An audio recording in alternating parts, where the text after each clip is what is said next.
Hey folks, welcome back to People Are Complicated, where we are doing our mini series where we talk to talent, learning, and development folks about how do you truly scale development opportunities for people in this world of noise and chaos and busyness. How do we really capture the hearts and the minds of our folks to inspire them to develop themselves and grow?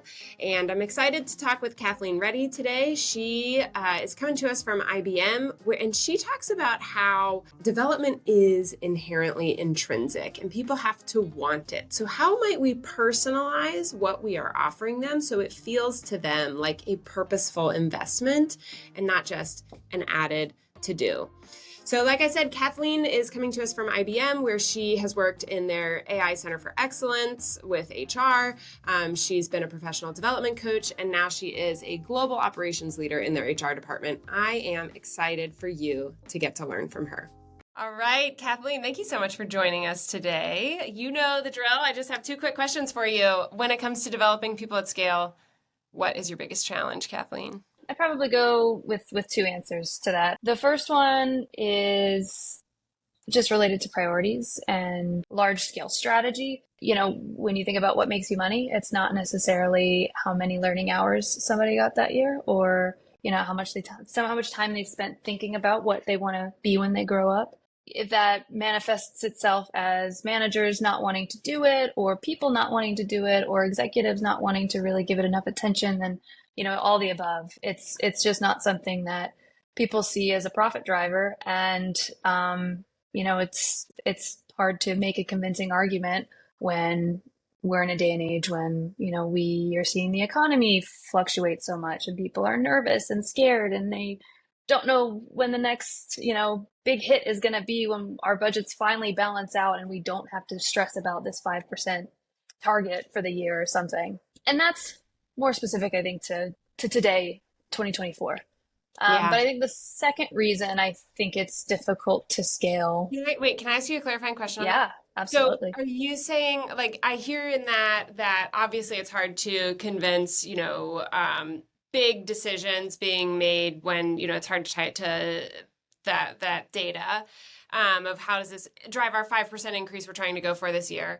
But I also think I'm hearing you say it's hard to convince people that, you know, there's a sense of fear right now around job security, right? There's been rounds of layoffs for 2 years now. It keeps happening, broadly speaking. And then, so for them, it's difficult to say, like, hey, I'm going to invest my time in this learning module, when really they're like, I have a bunch of tasks I need to get done. And I have fear that if I am not as productive, that there might be some job security issues here. Is that what you're hitting on? Yeah, absolutely. I mean, it's inherently an intrinsic task, right? You have to want to grow, you have to want to develop. And I think when you are just inundated with so much in the day, and yes, you are seeing the flashes of layoffs all the time, and it's this big company that's really not that different than your company. Maybe it's not the same field per se, and they're not a direct competitor per se, but they're not that different by scale. So it's hard to then say, hey, 30 minutes a day, I want to do this, or, ooh, let me make note to talk to my manager about what's next. Because oftentimes in a one-on-one with manager, if you're even having regular one-on-ones with your manager, big if. Yeah. If oftentimes it's not really what you want to bring up in that 30-minute space. You want to talk about all the cool things you've done so that you don't lose your job next week.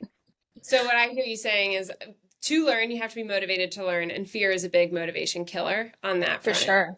Yeah, I would say that. The second thing too that I think is difficult at scale, and maybe even more centralized in a smaller space, is that I think it's just very difficult to standardize an individual.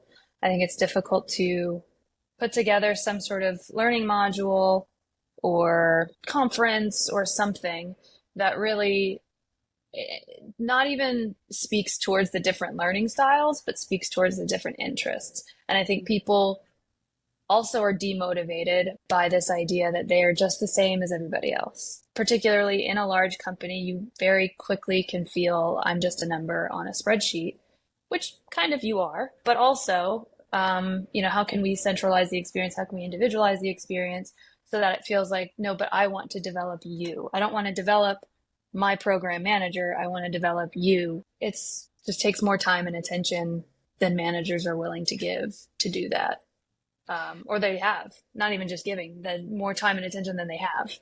Yeah. So how can HR actually individualize things? That is the question of the year, I think. I think make people feel like they're a person. I don't know if there's a quick, cut and dry answer. There's a lot of conversations now around, are meetings even worth it? 55% of the time, meetings are, just a waste of time. Like, we cannot get into that mindset. We cannot get into the mindset that we do not need some sort of face-to-face interaction, whether it's virtual or in person. Yeah. That's a different conversation. But we have to recognize that the little what did you do this weekend is nice and it's important. And also, to some people, they don't want it, but how can you meet them there? What special projects can you give them that would really make them feel inspired as a potential introvert? I don't know, just get to know your people. I don't be a people Absolutely. manager. Kathleen, you don't actually know what Cloverleaf does, but you just gave us a really good pitch right there. Oh, great. Excellent. Thank you for that. Thank you very much for that. Kathleen, those are very huge challenges.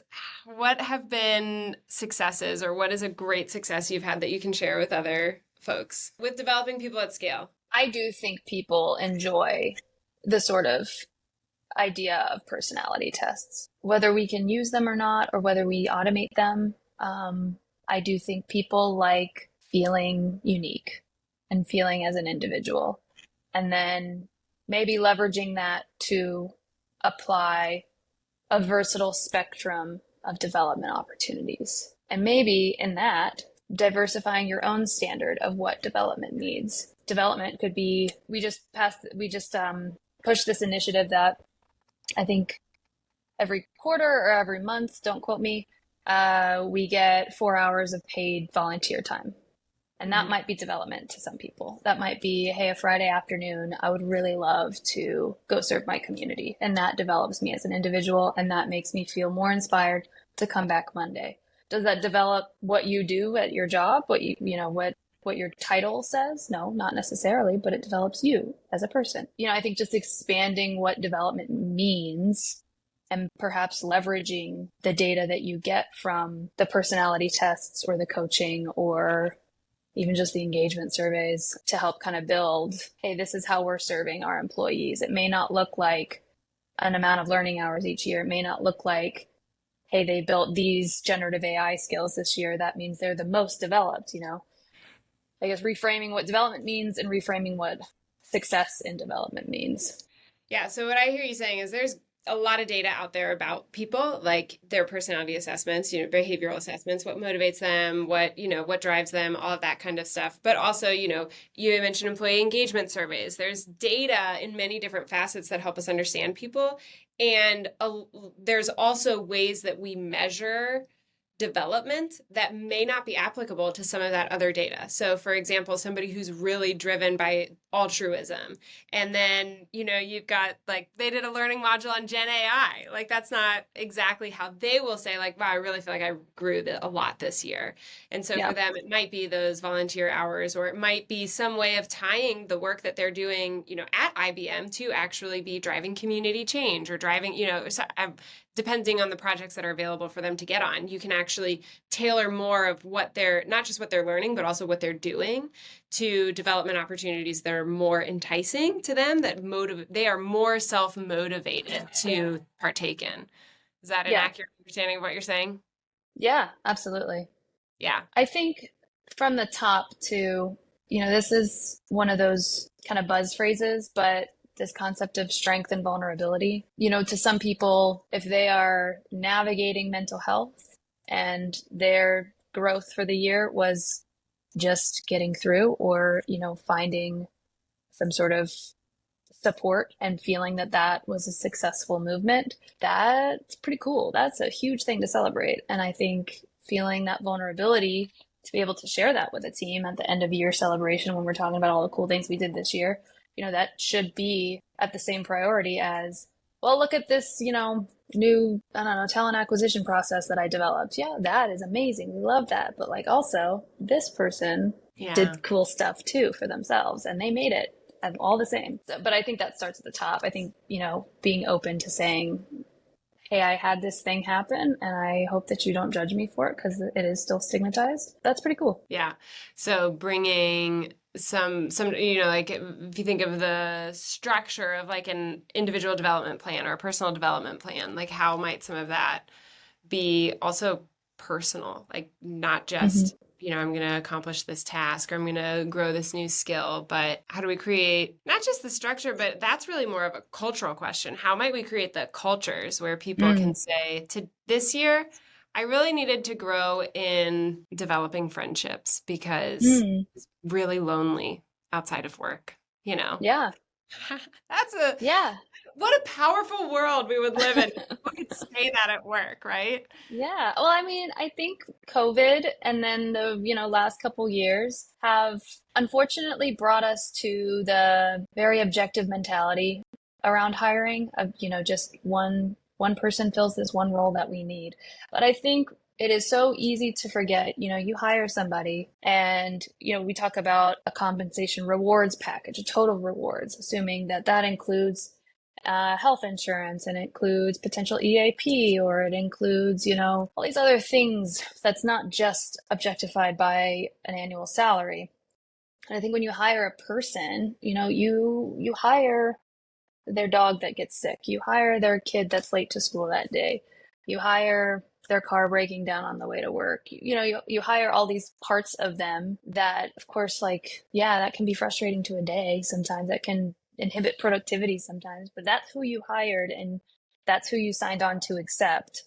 And until you fully receive all of that, you're not going to ever get the fullest version of them. And if you can actually create work environments where all of that is accepted, those are the folks who are really the most bought in because they're cared for as a whole person. They're valued as a whole person for some of those harder things, but also for some of the great things, like they're getting married or they, they got a new puppy or the whole spectrum. Yeah.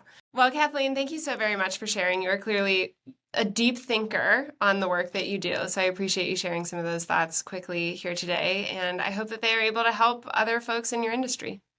Yeah, no, this was really, really cool. This was cool to ponder those within myself as well, especially that success question, because or what looks successful, because that's not really something that I've thought about recently. So, it's from an individual level. I think it's kind of powerful to consider. Yeah, how you measure success. Most people don't think about how they measure success. And then if you can actually articulate how you measure success, you often find there's a different way you want to go about it. So Yeah. I'm glad we could prompt some reflection today. Yes, thank you. Thanks so much, Kathleen. Thank you for tuning in to this special episode of People Are Complicated. As with everything we do here at Cloverleaf, this mini-series has been a labor of love with many cross-functional folks involved. So special thank you to Evan Schultz for helping to set up things that really got us guests in the door. Thank you to Nicole Tiffany for video production, video editing, design, thumbnails, all things that have made this look good, including this mural behind me and the lighting around me. And also thanks to Evan Doyle for all the execution support you get to make this a thing that happens, that is published out in the world, that is seen on YouTube and wherever you get your podcasts. And also thanks to Jake Owens for video editing support on getting this out on socials. I also want to say that if you are a talent learning and development person and you want to be included on our episodes, you can always reach out to me just directly on LinkedIn, Kirsten Moorfield. That's the best place to really find me and get in touch with me.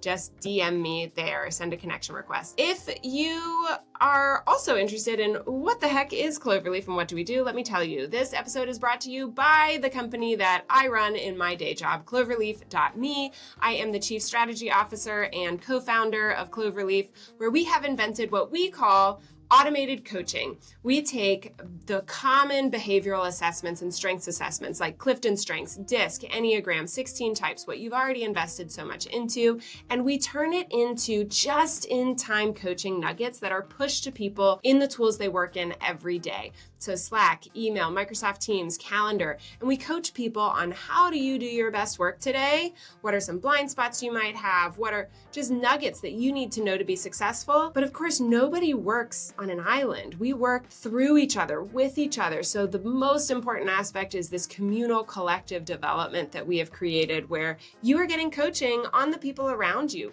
Who are you going to meet with? What's the group dynamic in the room? If you're having conflict with somebody, just type in what you need help with, and our tool will give coaching to your folks right there in the flow of work. If you're interested in learning more about that, you can find out on cloverleaf.me. And of course, if you have enjoyed this episode, if you've gotten any good nuggets out of it, or you know other people who you would like to share it with, please just share it directly, share it on your LinkedIn or wherever you prefer to be social on the internet. And of course, leave a review wherever you are listening or watching this. If you leave us a review, it really helps more people find us. Thank you so much for tuning in. More next time.